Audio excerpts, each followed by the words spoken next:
You will never guess what I got in my hand. I won't even make you guess, actually. I'll just show you. It is a pink knife. A pink knife. Why would you want one of these? Stick around, we'll talk about it.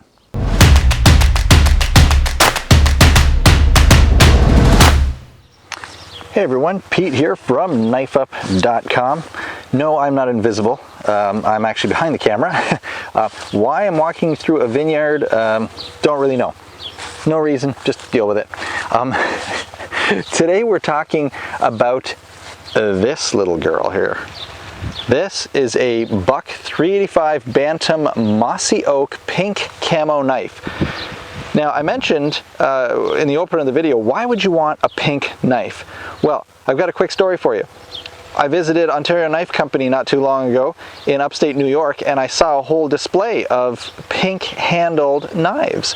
And I said, why would you want a pink handled knife other than maybe to give to your wife or your girlfriend, since everything else that I know of that's pink, like Barbie cars and things like that, are meant for girls. And he kind of laughed at me and he said, one of the sales guys, he goes, well, yeah, that works. You can have a pink knife for your girlfriend or your wife or something, but that's far and away the secondary reason why people would have a pink knife. And so I said, well, what on earth could it possibly be?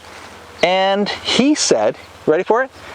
He said that emergency personnel, you know, people who work, either as a fireman, but mostly as a paramedic, in their pile of stuff, their emergency gear, everything is black or sometimes white or gray. Nothing else is pink. And when you see this thing in your package of stuff, you know what it is right away, and so you have easy access to it. I don't know if that's really true, but that's what the guy told me at Ontario Knife Company. That's a reason for a pink knife. Hey, go figure. To each his own. Let's go back. Okay, so what we have here is the Buck Bantam BLW 285 Mossy Oak pink camo knife. We talked about a few reasons why it's a pink knife.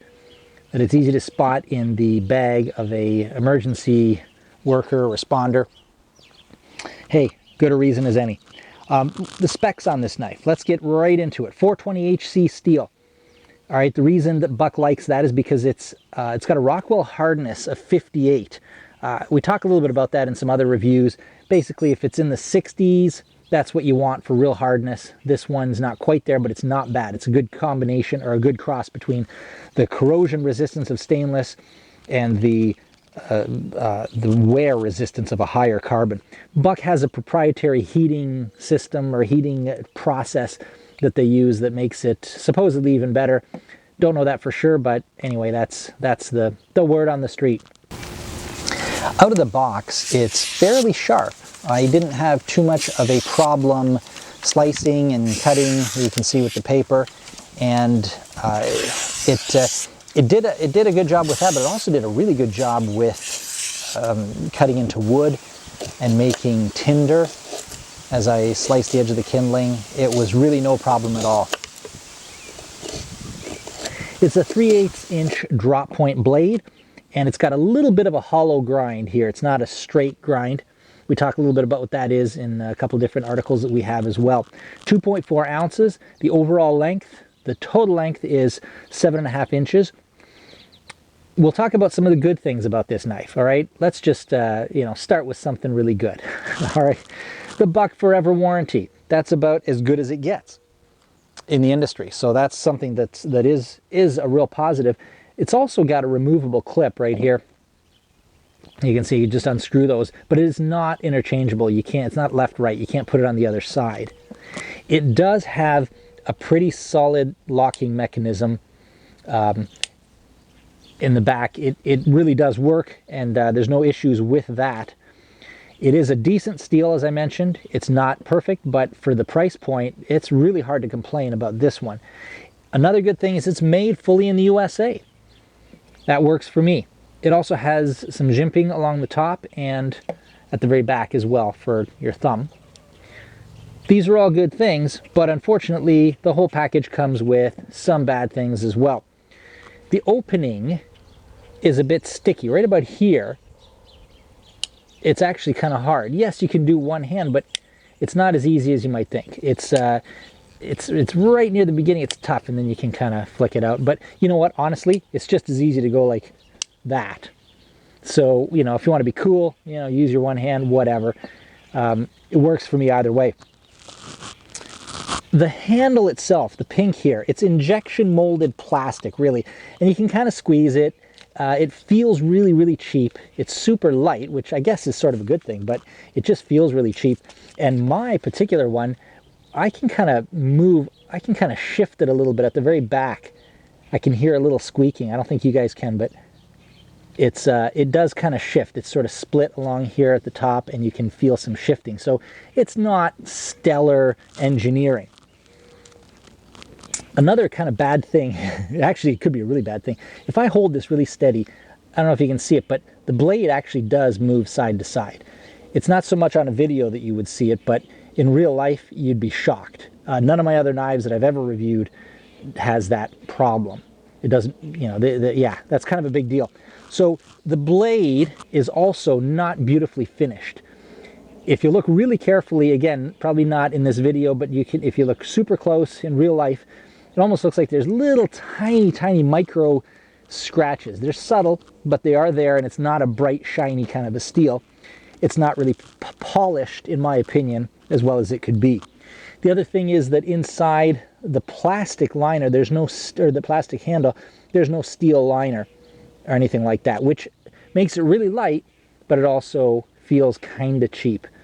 I would say that it's a good knife for, you know, my wife's purse, really, and that's about it. I wouldn't want this as an EDC myself. The other thing that's really kind of unusual is that you got to be really careful what you do with this knife and how you hold it. For example, if you hold it like this, it's not too difficult. If you're using the back of your knife to pry something open, let's say, or whatever, it's not too difficult. Whoa! What happened there? Yeah, it's not too difficult for your middle finger to press down the lock. It is, by the way, it is a mid-lock mechanism. It is pretty solid, a back-lock, mid-lock mechanism. It's not the one on the back or anything, or on the rear of the handle. It's a mid-lock, and it does work well, except for that one issue I just said. You can press down on it inadvertently, and it'll set it off, and it can hurt. So overall, I would say if you have a reason to get this, like if it's for a gift, or, you know, for traveling somewhere, or just for your vehicle in general maybe, or a purse, I would say it's not bad. It's not a bad deal for under 30 bucks. My complaints would increase dramatically if the $30 price point was more like 75 or 100 or you know, more than that. My complaints would increase appropriately or proportionately. But for under 30 bucks, I'm going to shut my mouth, even though I just told you a few of the problems, but I really wouldn't make a big deal of those for that price point. So anyways, that's sort of my view on this particular knife. It's okay at best. As far as a recommendation, I think you can get better knives. I wouldn't recommend this for everybody, but certainly for, you know, maybe girls that kind of like that whole, you know, girl power thing where the knife itself is a pretty aggressive thing. Stay away from me. But it's also pink. So it's got sort of the best of both worlds. It's got feminine, but like sort of a strong feminine look. Anyway, that's my viewpoint. You know, if you disagree, sure, fire off some comments. I'm good with that. Hey guys, thanks for watching our review of the Bantam 285 buck knife. If you guys appreciate this type of information, we would love to have you guys subscribe and leave a comment below, preferably nice comments, but you know, whatever you're thinking, be honest. We would appreciate your feedback of any kind.